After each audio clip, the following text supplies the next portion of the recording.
지난 주간에 그 중앙아시아를 방문하고 왔는데요. 제가 특이한 것을 발견을 했습니다.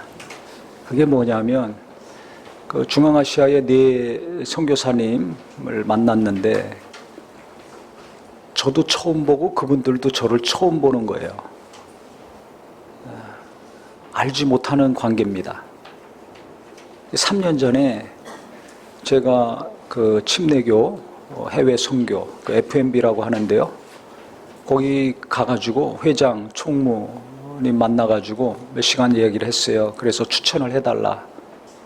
첫째는 먼데 있는 분들, 가까이 있는 분들은 자주 한국에 왔다 갔다 하지만 멀리 있으면 오기 어렵거든요. 멀리 있는 분들 추천 좀 하고, 그 다음에 무슬림권, 회교권, 전도하기 어려우니까 있는 분들, 근데 좀 젊은 사람들, 왜냐면 연세 드신 분들은 연결된 데가 많으니까 나간 지 얼마 안 되는 젊은 사람들, 그 다음에는 순수하고 진실하고 돈 안 밝히는 깨끗한 사람들, 영혼 사랑하고 하나님 사랑하는 사람들 추천을 해달라고 했습니다. 그래서 이제 리스트를 받아서 3년 전부터 우리가 그 침례교 선교사님들 하고 있는데요, 후원을. 이번에는 이제 중앙아시아 지역을 방문을 했는데 왜 침례교 선교사님들을 하냐면, 우리가 그 처음부터 개척 때부터 이제 선교하고 구제한 거 다 아시지 않습니까? 그래서 계속 이제 넓혀가는 과정에서 두 분을 추천받아서 이제 했었고, 3년 전에 이제 더 하려고 제가 기도하고 고민하고 이제 찾아보고 있는데요.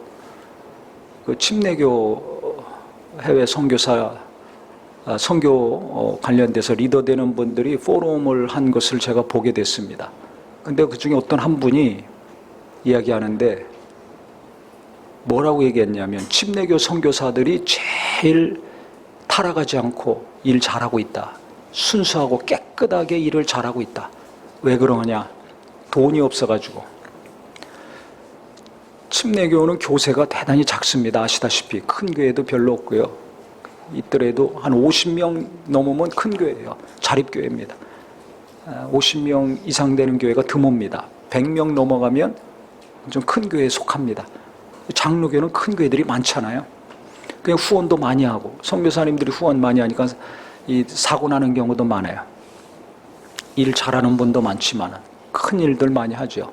근데 침례교는 교세가 작고 후원도 작고, 그러니까 선교사님들 주머니가 넉넉하지 않은 거예요. 그렇기 때문에 진실하고 깨끗하게 타락하지 않고 일한다. 이 슬픈 얘기인데 그게 제게 깊이 와닿습니다. 그래서 제가 침례교 선교사님들을 해야 되겠다 해서 찾아가서 3년 전부터 하는데, 이 3년 만에 이제 만난 거예요. 누군지 서로 궁금하죠. 근데 네 가정을 만났는데 동일하게 이야기하는 것은 이렇게 처음 만나는 사람 같지가 않다. 작년에 요르단, 레바논 방문했을 때도 그런데요. 이게 오래된 만남을 가진 것 같다. 그래서 그분들이 속마음을 다 얘기했었거든요. 이번에도 똑같아요. 어떤 분은 가기 전에 이제 스케줄 때문에 연락을 몇 번 했는데 상황이 너무 어려운 상황이었기 때문에 그 어려운 것을 만나기도 전부터 저한테 막 얘기하더라고요. 그러면서 본인도 이상하다는 거예요. 얼굴도 못 본 사람인데 어떻게 자기가 그렇게 의지가 되고 자기 상담하고 싶고 얘기하고 싶다는 거예요. 멘토로 삼고 싶다는 거예요. 또 그분이 굉장히 큰 어려움이 있었습니다. 한국으로 다시 철수해야 되는가, 다른 사역지로 가야 되는가, 많은 그 아픔과 분노와 상처가 있었어요. 사람이요, 가득 찬 것이 입으로 나옵니다. 미움이 가득 차면 미운 말이 나오고, 기쁨이 가득 차면 기쁨이 나옵니다. 고통이 가득 차면 괴로운 말들이 나올 수밖에 없어요. 그래서 여러 가지 어려움이 가득 차가지고 고민을 해서 중요한 결정을 해야 되는데, 제가 가면 그때 자기 진로를 결정하겠다고 그렇게 얘기하더라고요. 파송교회도 있고 아는 사람도 많고 선배도 많고 동료도 많은데 저를 만나서 그 다음에 결정하겠다는 거예요. 그러니까 가는 사람 부담도 있고 한데요. 어쨌든 가서 만났는데 그 어려움이 있는 분 같은 경우는 수련회도 하고 리더 세미나도 하고 그 다음에 주일 예배하고 하면서 정리가 다 됐어요. 그 아내 같은 경우도 굉장히 큰 마음에 무거운 짐이 있었는데 두 내외가 저희 집사람하고 상담하면서 아주 무거운 짐, 짓누르고 있는 돌덩어리가 가벼운 돌로 바뀌었습니다. 왜 그러냐면 제 아내 말을 듣다 보니까 자기 문제는 너무 작은 거라는 걸 알게 된 거예요. 그 다음에 또 말씀을 통해서 교제를 통해서 시간이 며칠 안 되는 짧은 시간인데 그 무거운 짐들이 가벼운 짐으로 바뀌고 복잡하고 혼란한 것들이 정리가 되고 낙심과 분노와 좌절 가운데 있는 분들이 위로를 받고 새 힘을 얻었어요. 그래서 철수할까 다른 지역으로 갈까 했던 사람이 여기서 내가 해야 되겠구나, 어떻게 해야 되겠구나, 앞으로 계획까지 얘기하더라고요. 그럼 어떻게 이 짧은 시간 안에 이런 일들이 일어났을까? 왜 가는 곳곳마다 사람들이 마음을 열고 오랫동안 만난 사람처럼 여기고 위로를 받고 힘을 얻고 또 만나자고 하고 다시 오라고 하는가? 저도 잘 몰랐는데요. 제가 계속 가는 곳마다 만나는 분들마다 그렇게 얘기하니까 제가 이걸 심각하게 좀 생각했습니다. 이게 뭐지? 왜 저렇게 반응을 하지? 그래서 곰곰이 생각해 봤어요. 그랬더니 그래서 물었습니다. 제 아내한테. 왜 다들 반응이 이러냐? 저는 잘 몰랐는데 제 아내가 그러더라고요. 질문을 해서 그렇다. 첫 번째는 저 가면 질문을 합니다. 제가 연륜도 있고 경험도 많으니까 부부관계는 이렇게 하고 자녀교육은 이렇게 하고 또 교회 사역은 이렇게 하고 대인관계는 이렇게 하고 설교는 어떻게 해야 되고 양육은 어떻게 해야 되고 할 얘기가 얼마나 많겠습니까? 앉자마자 그런 얘기 안 해요. 어떤 사람은 앉자마자 계속 자기 얘기만 하는 경우 있습니다. 이거 왜 그렇습니까? 다른 사람은 중요하지 않아요. 상대방은 중요하지 않고 내가 중요한 거예요. 내가 경험한 거, 내가 알고 있는 게 너무 중요해. 그러니까 내 말을 들어. 너는 나한테 배워야 돼. 이런 교만한 사람, 자기 중심적인 사람은 어디 가든지 자기 말만 합니다. 성경에요, 듣기는 속히 하고 말하기는 더디 하라고 그랬죠. 자식 잘 키우고 부부간에 행복하고 교인간에 기쁨이 넘치고 사업자라고 직장일 잘하려면 내 말만 하면 안 됩니다. 제가 많이 얘기했습니다. 잘 들어야 된다고 했죠. 궁금하니까 전 질문을 해요. 그리고 잘 듣습니다. 사람이요, 만나서 몇 번 대화하다 보면 이 사람이 나를 존중하는지 무시하는지 압니까 모릅니까? 금방 압니다. 마음이 열려있는지 닫혀있는지, 나를 가르치려고 들는지 아니면 나를 이해하려고 하는지, 이건 금방 알아요. 그러니까 이분들이 마음이 열리는 거예요. 궁금해서 묻고 듣고 또 듣고, 이분이 나를 존중하고 있구나, 열려져 있구나, 이해하려고 하는구나. 그러니까 마음이 이해가 되고, 먼데 가서 가족들하고 고생하고 있으니 얼마나 힘들겠습니까? 그 마음을 가지고 가니까, 궁일이 여기는 마음을 가지고 가니까 이게 그대로 전달이 되는 거죠. 그러니까 마음이 열리고 고통 이야기, 아픈 이야기, 슬픈 이야기, 괴로운 이야기, 상처받은 이야기, 분노가 치밀어 오르는 이야기 막 계속 나오는 거예요. 근데 이분들이 위로받고 격려를 받고 힘을 얻었는데요. 그럼 어디서 힘을 얻었는가? 말씀을 전하고 간증하고 기도하고 세미나하고 이런 것에서도 힘을 얻었지만 결정적인 것은 뭔지 아세요? 오늘 성경에 있는 것처럼 고난 가운데 저를 위로해 주시고 건져 주신 하나님 이야기를 했을 때 이분들이 힘을 얻더라고요. 제가 열심히 한 거, 잘한 거, 안수 받자마자 기도원 집회하고 명절 집회하고 수많은 사람들에게 설교하고 역사하고 능력을 행했던 거, 신학교 강의하고 이런 거 얘기해서 은혜 받고 위로받고 힘을 얻겠습니까? 다 그건 안 됩니다. 제가 가장 밑바닥에서 박박히었던 그 시절, 그때 하나님께 어떤 기도를 했는가? 어떤 말씀을 주셨는가, 어떻게 도와주셨는가, 그 이야기를 했을 때 이분들이 힘을 얻었어요. 나를 짓누르고 있던 이 돌덩어리가 가벼운 것으로 바뀌더라고요. 깨닫기를 예수 이름으로 축원합니다. 요즘은요, 내가 잘하는 거 그거 얘기해서 위로받고 힘을 얻지 못합니다. 더 힘 빠집니다. 나도 열심히 했는데, 나도 공부했는데, 나도 기도했는데 왜 나는 안 돼? 잘 되는 사람 얘기 들으면 더 힘 빠져요. 도전이 안 되고 위로가 안 되고 힘이 안 생깁니다. 바울이 그래서 지금 고백하고 있지 않습니까? 고린도 교인들을 위로하는데 너희들이 지금 핍박을 받아서 너무나 힘들지, 괴롭지. 나도 그런 때가 있었다. 아시아에 있을 때 내가 너무 핍박을 받아가지고 살 소망이 끊어지고 사형 선고를 받은 줄 알았다. 근데 그때 하나님, 예수를 죽은 자를 살리신 하나님을 바라보고 의지했더니 그 하나님이 나를 건져주시고 위로해 주시고 살게 됐다. 그래서 내가 너희들을 위로하고 격려하는 것이다. 4절의 말씀, 우리의 모든 환난 중에서 우리를 위로하사 우리로 하여금 하나님께 받는 위로로서 모든 환난 중에 있는 자들을 능히 위로하게 하시는 이시로다 했습니다. 내가 이렇게 극심한 환난 가운데 있었는데 내가 하나님 의지했더니 하나님이 나를 살리시고 위로해 주시고 도와주셨다. 그래서 내가 너희들을 위로하고 있는 것이다.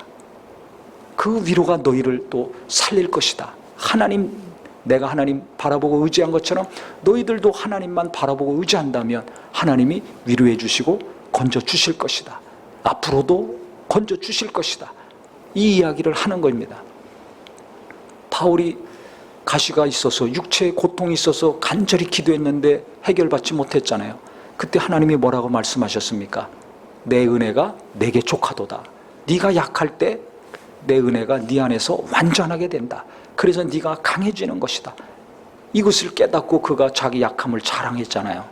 한 것처럼 제가 잘 나갔을 때 얘기 안 하고 제가 가장 약할 때, 가장 가난할 때, 가장 아플 때 이런 얘기하는 겁니다. 얘기하다 보면 고난받는 이야기, 어려운 이야기 하잖아요. 경제적인 어려움, 자녀 교육의 어려움, 대인관계 어려움, 여러 가지 문제들이 있습니다. 그걸 자세히 들어주고 그 다음에 제가 겪었던 걸 얘기하는 거예요. 그때 어떻게 기도했는가? 어떻게 하나님을 의지했는가? 그때 하나님이 어떤 말씀을 주셨는가? 어떻게 성령께서는 인도해 주셨는가? 그 말씀에 순종하고 그 가르치심에 순종했을 때 하나님이 도와주시고 형통케 해주시고 살려주신 이야기, 이 이야기들이 그들에게 힘이 되더라고요. 그래서 며칠 만에 얼굴이 바뀌고 생각이 바뀌고 정리가 되고 새 힘을 얻는 것을 제가 눈으로 보고 귀로 듣고 왔습니다. 그래서 오늘 이 말씀이 생각이 났어요. 우리 성도님들도 마찬가지입니다. 지금 여러 가지 문제로 좌절이 되고 낙심이 되고 괴로울 때가 있죠. 분노가 치밀어 올릴 때가 있죠. 우울증에 빠져서 살 소망이 없을 때도 있죠. 그때 그 일과 그 사람과 내 현실만 보지 말고 하늘 문은 지금도 열려 있습니다. 사방은 막혀 있어도 하늘은 뻥 뚫려 있습니다. 그 하나님께 간절히 기도해서 하나님의 은혜가 쏟아지고 능력이 기름 붓듯 내게 임하여서 내 슬픔이 떠나가고 기쁨이 되고 내 연약함은 떠나가고 새 힘이 넘치는 심령과 육체가 되기를 바랍니다. 아멘. 하나님은 오늘도 살아계십니다. 아멘. 내일도 살아계십니다. 아멘. 그렇기 때문에 그 하나님을 의지해서 지난주 설교처럼 능력과 은혜를 기름 붓듯 부어주시는데 그것이 내게 임해야 되지 않습니까? 그랬을 때 내가 고난 가운데 힘든 사람들 위로하고 격려하고 생명을 줄 수 있는 자가 되는 거예요. 무기력하고 무너져가는 자식을 살리는 부모가 되고 연약한 자들을 세우는 자가 될 수 있는 것입니다. 고난 가운데 있는 자들 정죄하고 비난하고 무시하는 자가 아니라 위로하고 긍휼히 여기며 나가서 그들에게 힘을 주고 소망을 줄 수 있는 참 예수 믿는 자가 될 수 있습니다. 그래서 우리 성도님들 오늘부터 기도해야지 마음만 먹지 마시고 화요 모임에도 오셔서 기도하고 금요 기도에도 나와서 기도하고 주일날도 기도하고 날마다 장소와 시간을 정해놓고 간절히 기도하는 은혜가 있기를 바랍니다. 그 다음에 말씀을 가까이 하고, 기도해야 영감이 있잖아요. 영감이 있어야 말씀이 깊이 내 안에 들어옵니다. 이 말씀이 내게 깊이 들어와야 나를 위로하고 슬픔을 떠나보내고 나를 치료하고 회복시켜 줄 거 아닙니까? 그렇기 때문에 기도하고 말씀을 항상 가까이 해서 내가 위로받아야 돼요. 힘을 얻어야 돼요. 그래야 남편을 위로하고 아내를 위로하고 자식도 살리고 이웃도 살리고 사업도 살리고 교회도 살리고 무언가 세워가는 가정을 이루고 일을 할 수 있는 겁니다. 다른 방법이 없어요. 다른 방법이. 그래서 어려운 얘기, 고난 얘기, 무거운 짐진 얘기를 쏟아낼 때마다 간증을 하거든요. 설교, 말씀 모릅니까? 다 알지. 말씀을 가르치고 전하면서도 제가 경험했던 것을 얘기하는 거예요. 힘있고 잘 나갈 때가 아니라 가장 밑바닥에 떨어졌을 때, 가장 낙심되고 우울했을 때, 그때 어떻게 했는가? 하나님을 의지하고 간절히 기도하고 부르짖어 기도하고 내 원대로 마옵시고 하나님 원대로 되기 원합니다. 기도했을 때 하나님이 말씀을 주시고 하나님이 성령으로 가르쳐 주시고, 순종이 안 될 때 또 하나님께서 말씀으로 거듭거듭 깨닫게 하시고 깊이 그 말씀이 들어오게 하셨을 때 결국 순종한 이야기, 이런 얘기하니까 말씀이 들어가는 거예요. 소망이 생기고 희망이 생기는 거예요. 교인들이나 선교사나 목회자들이나 똑같습니다. 이 땅의 모든 사람은 영혼이 있기 때문에 똑같습니다. 살리는 것은 영이니 육은 무익하니라. 내가 너에게 이런 말이 영이요 생명이라고 했잖아요. 살리는 것은 영입니다. 하나님 말씀입니다. 말씀이 영으로 들어가야 다 살아나는 거예요. 언어가 다르고 문화가 다르고 모든 게 다르더라도 말씀이 영으로 들어가면 살아납니다. 목사도 말씀이 들어와야 살아나고 어린아이도 말씀이 들어가야 살아나고 누구나 똑같습니다. 그러니까 기도하는 수밖에 없는 거예요. 이걸 알기 때문에 성경을 볼 수밖에 없는 겁니다. 누가 도와줍니까? 나를 도와주고 책임질 분 하나님밖에 없어요. 그래서 경청을 하고 고통의 소리에 귀를 기울이고 궁일이 여기는 마음으로 만나면서 이야기를 하니까 쑥쑥 들어가죠. 쑥쑥 들어가는 거예요. 이것이 어렵다 저것이 어렵다 했는데 이게 아무것도 아니구나라는 걸 깨닫고 정리가 되는 거예요. 나만 보고 그 사람만 보고 그 일만 보면 헤어나질 못합니다. 살 소망이 끊어졌다고 하잖아요. 상해 선고 받은 것처럼 생각했잖아요. 근데 어떻게 벗어났습니까? 하나님을 봤기 때문에, 하나님을 의지했기 때문에 벗어난 것처럼. 하나님 의지하는 게 뭐예요? 기도하는 거죠. 예수를 깊이 생각하는 겁니다. 그렇기 때문에 날마다 기도하고 성경 보고 그 말씀 묵상하는 게 나를 살리는 겁니다. 하늘 문은 뚫려 있습니다. 그 뚫린 길로 하나님의 은혜가 쏟아지고 능력이 쏟아지고 말씀이 쏟아지고 내 안에 그 말씀이 임하여서 능력 있는 삶, 하나님이 도우시는 삶이 되기를 바랍니다. 누구 도움 받으려고만 쫓아다니지 마세요. 도와달라고 전화만 하지 마세요. 누가 하나님만 의지합니까? 나를 도우시고 나를 해결해 주시고 나를 인도하시는 분은 하나님밖에 없다고 생각하는 사람이 전심으로 기도하고 하나님 의지합니다. 문제가 있을 때마다 전심전력해서 말씀을 봅니다. 제가 처음부터 그렇게 했거든요. 졸업하고 헌신할 때부터 20만 원 받았다고 그래요. 지금 기억도 안 나는데. 남들이 보통 대학 나와서 그때 취직하는 사람들 몇 분의 1밖에 안 되죠. 그거 가지고 어떻게 살아요, 식구들이. 근데 사는 거예요. 아쉬운 소리, 지금까지 일어난 장 아쉬운 소리 안 했어요. 교인들이 할 거 아닙니까? 일어난 장, 저나 제 아내가 이 아쉬운 소리 하는 거 보셨습니까? 도리어 아쉬운 소리 듣고 위로하고 격려하고 기도해주고 할지언정 아쉬운 소리 한마디 안 해요. 일어난 장 한마디 안 해요. 저희 형제들도 가족들도 저희한테는 뭐 아쉬운 소리하고 꿔달라 빌려달라 죽어가는 소리 하지만 일어난 장 제가 돈 얘기한 적이 없어요. 아니 자기들보다 몇 분의 1 밖에 안 받는데 어떻게 그렇게 합니까? 하나님만 의지하니까. 아이들 키우면서 어려움이 있죠. 경제적으로 쪼들릴 때가 있죠. 아파서 꼼짝 못할 때가 있죠. 하나님만 의지하는 거예요. 왜? 나를 살려주실 분, 내 가족을 살려주실 분, 책임지고 지켜주실 분은 오직 누구밖에 없으니까? 하나님밖에 없으니까. 하나님밖에 없으니까 전심으로 고난이 닥치면 닥칠수록, 없으면 없을수록, 아프면 아플수록, 핍박이 막 몰아칠 때 사형 선고 받은 줄 알았다고 했죠. 옛날만 그런 게 아니에요. 지금도 교회 안에서 목사 죽이려고 덤벼들고 사모 죽이려고 덤비는 게 있습니다. 죽이려고 덤벼듭니다. 그걸 다 겪었거든요. 저도 겪고 제 아내도 겪었거든요.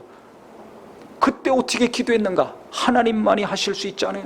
사람한테 이야기한다고 됩니까? 하소연한다고 됩니까?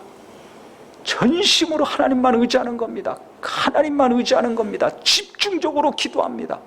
그때 하나님이 살리시고 도우신 일, 그 하나님의 뜻에 순종했을 때 어떻게 하나님이 역사하셨는가?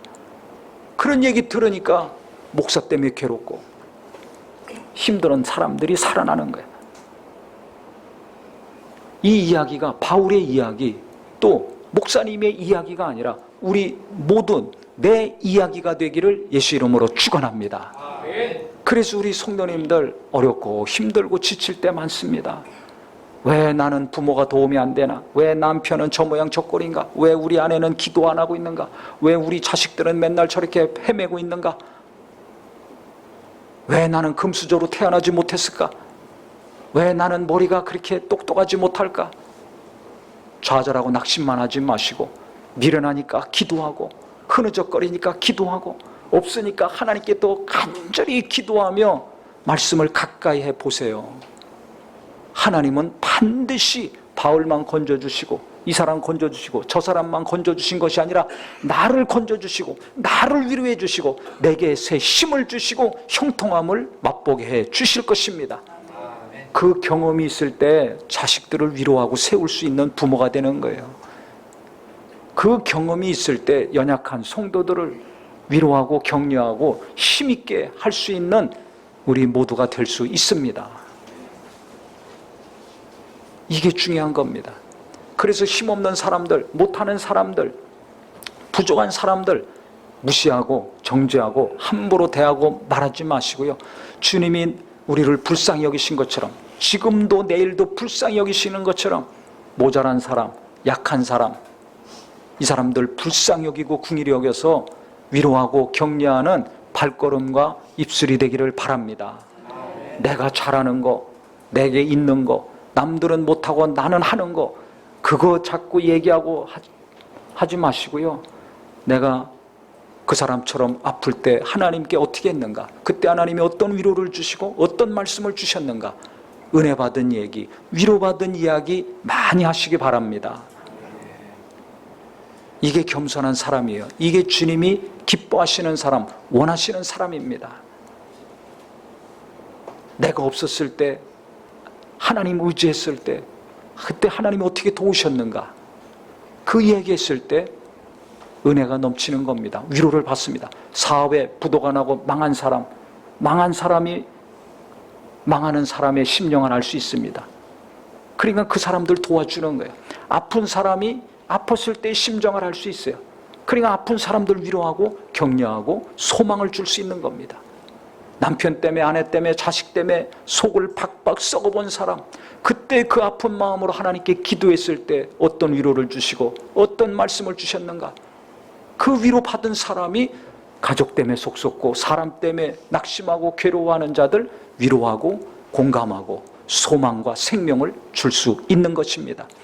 그래서 제가 40년 동안 신앙생활하면서 30여 년 동안 목회하면서 겪었던 그 고통과 아픔의 시간들, 빛나는 시간 말고, 잘 나갔던 거 말고, 가장 고통스럽고 가슴 아프고 바울의 고백처럼 이제 끝났구나 라고 생각했을 때 하나님이 위로해 주신 그 순간들이 나중에 시간이 지나니까 누군가에게 위로가 되고 소망이 되더라고요. 새 힘을 주는 삶이 됐습니다. 그래서 지금 괴로운 거, 고통이 올 때마다 낙심하고 좌절할 수는 없지만 그것은 잠깐으로 끝나고, 괴로울 때마다, 힘들 때마다 하나님 의지하여 기도하고 말씀을 듣고 보는 우리 성도님들이 되기를 바랍니다. 그러면 시간이 지났을 때 어느 누군가에게 내가 힘들었던 그 시절, 그때 하나님이 위로해 주시고 건져주신 그 간증이, 그 이야기가 위로가 되고 새 힘이 될 것입니다. 그래서 눈에 보이는 것으로 힘자랑하고 사람들에게 걸림돌이 되는 분이 되지 마시고, 내가 힘 빠졌을 때, 하나님의 위로가 임했을 때 그 간증을 통하여서 이 시대에 연약한 분들, 좌절하고 낙심하고 방황하는 많은 사람들에게 위로와 소망을 줄 수 있는 하나님의 자녀 되기를 주님의 이름으로 축복합니다. 하나님은 위로의 하나님이세요. 고난 가운데 위로해 주신 그 위로로 능히 어려움 당하는 자들 위로할 수 있도록 해 주신다는 겁니다. 이 넘치는 위로가 기도할 때마다, 예배할 때마다, 말씀을 보고 들을 때마다 임하기를 주님의 이름으로 축복합니다. 기도하겠습니다.